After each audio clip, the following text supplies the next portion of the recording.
Now, German auto giant Volkswagen is moving ahead with recalls and compensation plans in major markets to remedy the fallout from its emissions cheating scandal. But, as our Kim Min-ji reports, that hasn't been the case for Korea. Volkswagen's so-called dieselgate scandal has sent its car sales downhill in major markets across the world. Sales of Volkswagen cars in the U.S., for one, came to about 28,800 last month, down over 17% from a year ago.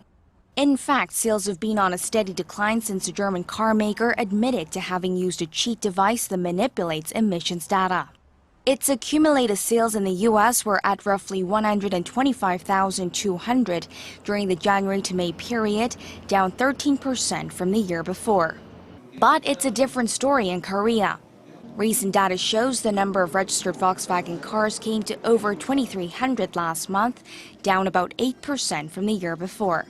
Although it's still a drop, it's a big improvement in comparison to January and February, when it fell roughly 45% and 25% respectively. Volkswagen Korea also said despite a slump in sales in the first quarter, its image is recovering to pre-scandal levels.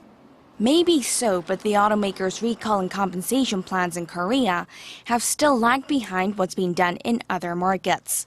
Korea's Environment Ministry has again rejected Volkswagen's plan to recall vehicles in question, as the German carmaker did not admit to using a cheat device.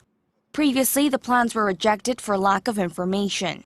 In Germany, however, Volkswagen received approval from the authorities to go through with its plan to recall more than 800,000 vehicles to fix the emissions rigging software. U.S. authorities have also made progress toward a settlement.